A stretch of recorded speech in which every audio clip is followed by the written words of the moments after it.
Hey, what's up? It's Ashley. So today I'm going to be addressing a topic that I've seen start to crop up a little bit more the closer it gets to the holidays, which we're in the middle of the holiday season.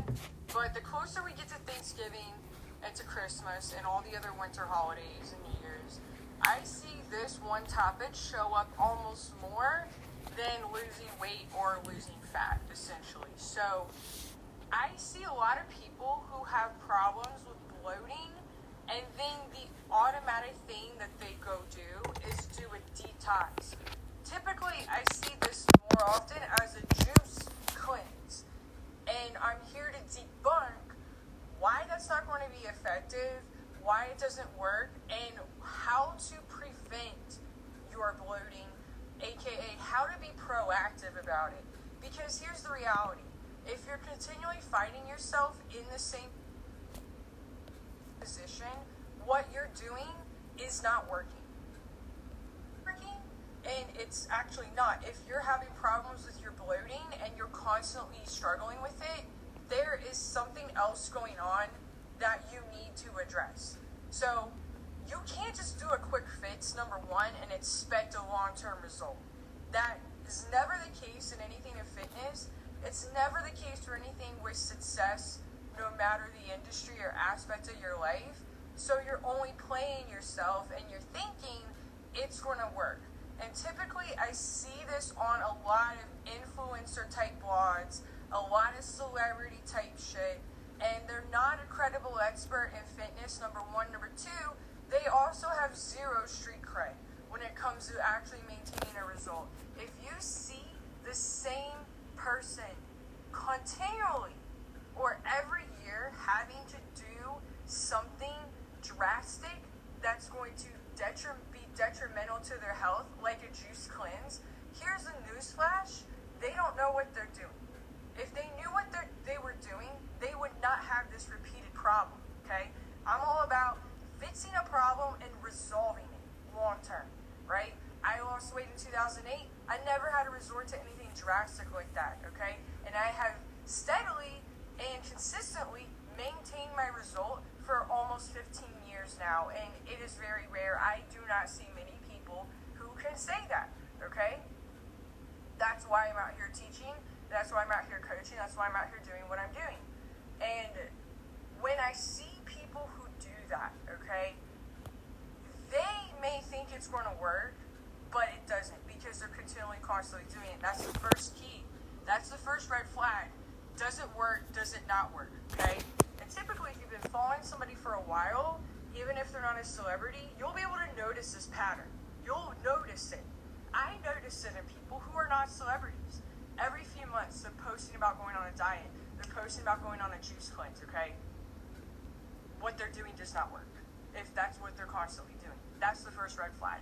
Second red flag, with anything that is in regards to that, a juice cleanse, juices, if you don't know this, they're very highly processed. They have a shit ton of added sugars, even your healthier ones. I can't tell you how many articles that have come out in the recent years, even since the pandemic, about stuff like just the naked juices, okay? They are loaded. They are chock full of sugar, okay?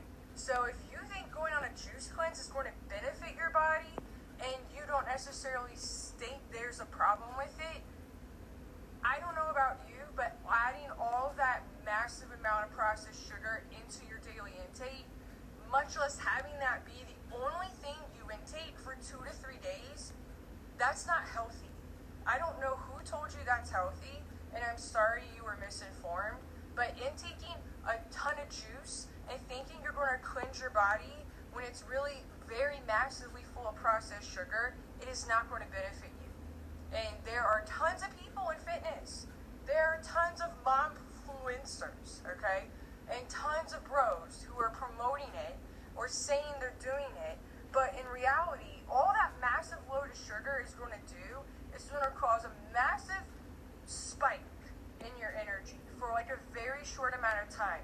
Think about when you intake a bunch of processed sugar in another respect. Cake, candy, cookies, ice cream, right? You're going to get hyperactive. what's going to happen?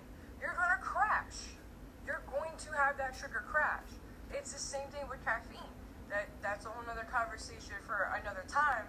But when you look at what's actually in juice, juice, as it stands, is not typically a health food. It's not healthy. And when I see all these influencers and people who are not credible experts promoting these juice detoxes around the holidays, they're misleading people into thinking it's healthy. But all it is a massive overload of processed sugar, is what it is. It's not going to de-bloat you. It's not going to cleanse your body, okay? It's not going to do absolutely jack shit for you, but cause you to be hungry. You might lose a pound, maybe, if you're lucky. But that's only because you're depriving your body of actual fuel, okay? Juice is not a health fuel, okay? Now, the only way it can actually be healthy is if you are fixing it yourself and you're not adding processed sugar and you're not in a factory like something like the Naked Juices by Pepsi Cola or they're owned by some company like that. And you're not actually dumping all that processed sugar into it, okay? That's the only way that it's technically going to be somewhat healthy. But even then, even if you are only intaking that for 2 or 3 days, guys, when is that ever healthy? When is that actually sustainable, right? Even if you're doing it every few months, right? I don't know about you, but if you're a busy person and you're on your feet, you need fuel. You need fuel for your brain, okay? And the only feelings that you might feel temporarily elated, it's only going to make you feel that way because you are starving. Your brain goes into this starvation mode. It's almost like a feeling of euphoria, okay? It's very scary and it's very strange, but that's what happens.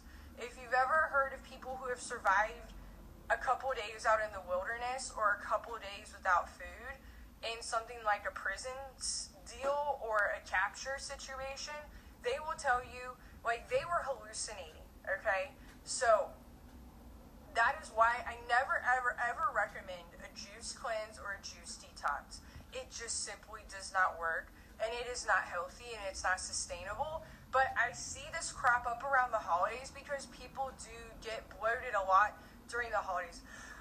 Oh my God, I am so sorry.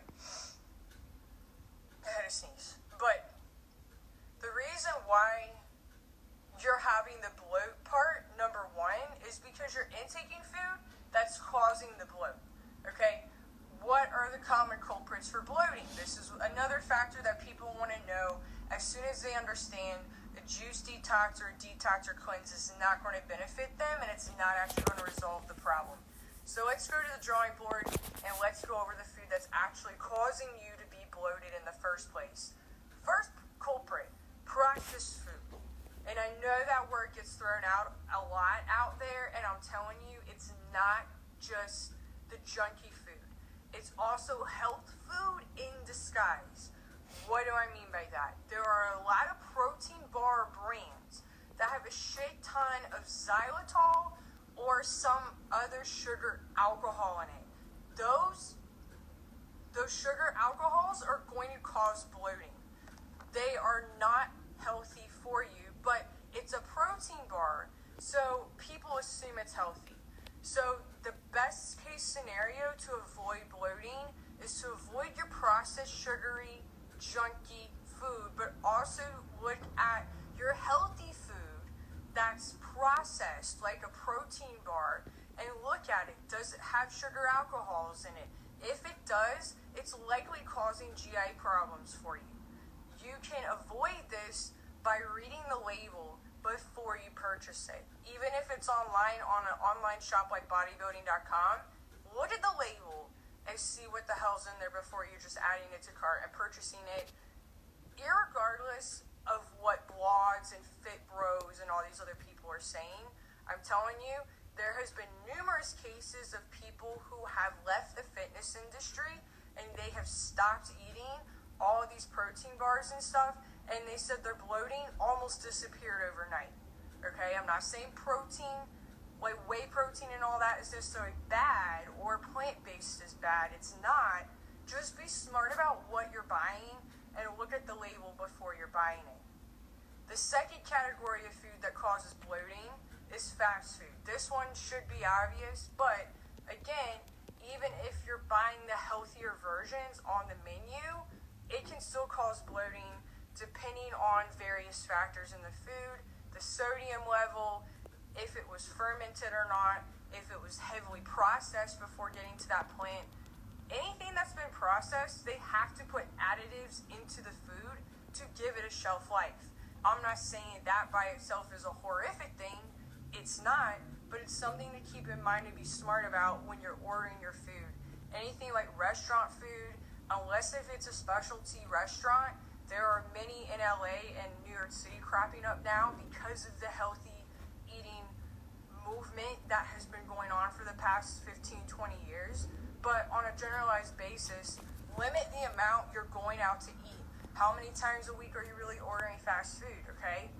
That stuff will rip open your GI tract and cause you to look like you are like 5 months pregnant if you're eating it on a regular basis, including cheat day meals, okay?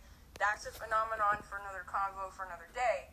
However, just be wise about how much you're intaking. It pisses people off, but I'm not here to tell people what they want to hear. If you want to resolve your bloating, we're going over that, and this is how to do it. So here's the third category that I see people intake more often than not around the holidays, and it causes severe bloating. Any type of alcohol, okay? Your beers are your most notorious ones that are going to cause your bloating, okay? Unless if you're drinking some light type of beer, and even then, the compounds in it, the yeast, is going to cause you to bloat, okay? Even if you have 1 or 2 drinks, it can still cause bloating if you're not used to intaking that. Your wine, your other types of alcohol like liquors and your, which is like your vodkas, your whiskeys and stuff like that. Even when you're ordering a drink at a restaurant, you need to be wise about what you're ordering, right? If it's the syrupy, sugary concoction, you're going to feel sick. You're going to be bloated. You're probably going to be puking your guts out, right? So here's how to avoid it. Just don't drink it, okay? If you really want to resolve your bloating problem and you can't even drink one drink without having a bloating situation, then you can avoid it. There's plenty of other options. There's mocktails. There's a new brand by Katy Perry. I don't know how to pronounce it, but I will put the name of it in the description or in the comments later on tonight. But there's so many other options. If your GI tract just can't tolerate alcohol, that's not something to be embarrassed about. You're actually going to be better off health-wise long term than pretty much everybody else. So don't be ashamed or feel humiliated that you can't have like a beer or something. There's plenty of alternatives out there that look like it, they taste great, and they're not going to give you that bloating factor. Also, another way to prevent this is stick to stuff that fits on the rocks. Tell them no syrup. Be wise about what else is going into the drink. If you're not sure what's in there, ask your bartender, ask the waiter, tell them, you got health concerns or something like that. Obviously, massive health concerns, it'd be kind of obvious to not even drink. But if you're curious to what else is going in there, another way of avoiding it, just fit your shit at home. You know what's going in there. You know how much is going in there. But I do understand that during the holidays, you're out and about, you're at parties, etc., etc. It's kind of hard to avoid it entirely. If you are not in the process of actually getting sober, or you don't need to be sober or anything like that, then that is how I would go about it. Next, your fourth category, dairy, okay? This is highly controversial in the fitness space. Everybody and their uncle has an opinion on it. Here's my take on it after 14 years in the fitness industry and working with clientele. It depends on the person, okay? Not everyone can't have dairy. Not everyone can have dairy, okay? If you are finding you are running to the bathroom after dairy, you likely have a lactose intolerance on a scale, right, okay? So you'd be wise to replace it with stuff like your unsweetened almond milk, anything like that. There's tons of options out there when you're cooking and baking. If you got any questions on it, ask me. But I intolerance from it. Clients I've worked with, they do not have an intolerance. They're actually okay. I've never looked 6 months pregnant after eating or drinking something that has like skimmed dairy in it, okay? But I would also recommend stay away from your full fat milk, your full fat yogurt. Adults do not need that much milk fat to be sufficient and to function. Babies need that milk fat for growth and development. Adults don't need it, okay? So that's the fourth category. The fifth category that causes bloating more often than not, I see this more in the colder months than the warmer months, that's your canned soup, okay? It's kind of in its category by itself because of the winter months, and it does fall into that category of processed food, but so many people don't know this. Canned soup will rip your GI tract apart. Like, it'll just fuck it up beyond repair. I have seen it happen to so many people, and they're in fitness. They may even be a trainer. They may even be a quote nutritionist, okay? And they still eat the canned soup, and they're complaining about bloat. They're complaining about all this shit going on with their GI tract. No pun intended. But the canned soups, Campbell's, even the healthier versions, I know there's the healthier ones. I'm aware of it. However, they all have a lot of additives and a lot of preservatives to give it that long shelf life. And typically, those additives and preservatives do not play nicely with your GI tract, okay? It's like Battle of Galactica in there. If you've never experienced it, I hope you never do, but you are so much better off. I'm about to sneeze again. No, I'm not. Oh my god, I am sorry. Allergy season, y'all. But if you love soup, like I love soup, and most people don't hate soup, here's how you can avoid that whole scenario from happening and the bloat, and the nastiness in the bathroom and all that bunch of mess. Fix your own soup. Fix your own soup. There's tons of recipes online if you want to cut out time and you want to save yourself a shit ton of headache of figuring out how to do the grocery list by yourself and all that. I have it in my bio. It's an ultimate healthy fall recipe book bundle, so it's got all the recipes. There's a ton of healthy soup recipes in there, a full grocery list. I got you, no worries. But if you want to go off and spend all that time by yourself, that's totally fine too. It is what it is. It's your jam. It's your life. It's your time and your dime. So that's how I see it. But it's not like you can't eat soup again.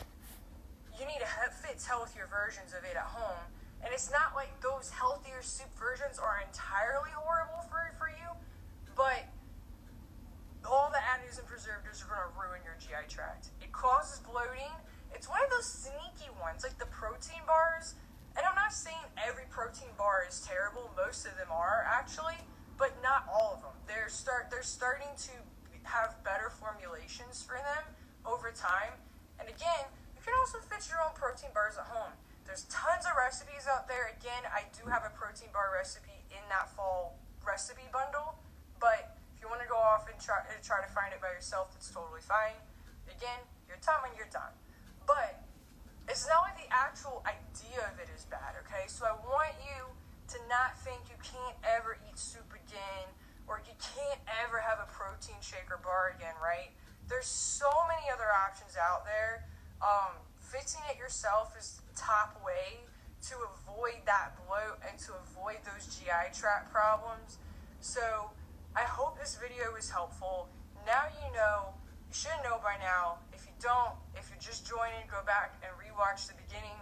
You should know by now why a juice cleanse or detox in general is not going to actually resolve your bloat problem. And also, you know the categories of food that are the most common culprits for bloating and GI problems, you know, that makes you look like you're, you know, in your second trimester and you're not pregnant at all. That's a common problem area for people that I see online and people who are also in my messages and also my one-on-one clientele. This is a common problem because it's the holidays. People want to go out and have a good time. They want to look sexy in their outfit, right? The last thing you want to do is be having bathroom problems or look like you're pregnant when you're not. So this is how to avoid it. Avoid those juice cleanses and detoxes. Actually get to the root of your problem And again, this was generalized information. It does depend highly on the individual, but these are my recommendations based on my years in the field and based on my real life applications of it with not just myself, but also males and females in their 20s and 30s and even in their 40s, because that's also an objection I get. Well, you're a girl, it doesn't work for males. Well, I have worked with one-on-one male clientele, and yes, it has resolved their bloating. So there you go. I hope this was helpful. Again, any questions or comments, you can put them in the comment section. If you're interested in working with me one-on-one, you can go head to my link in bio, pop over an application to me, and I'll respond within 48 hours if it's a good fit. Until then, I'll catch you later. Hey, what's up?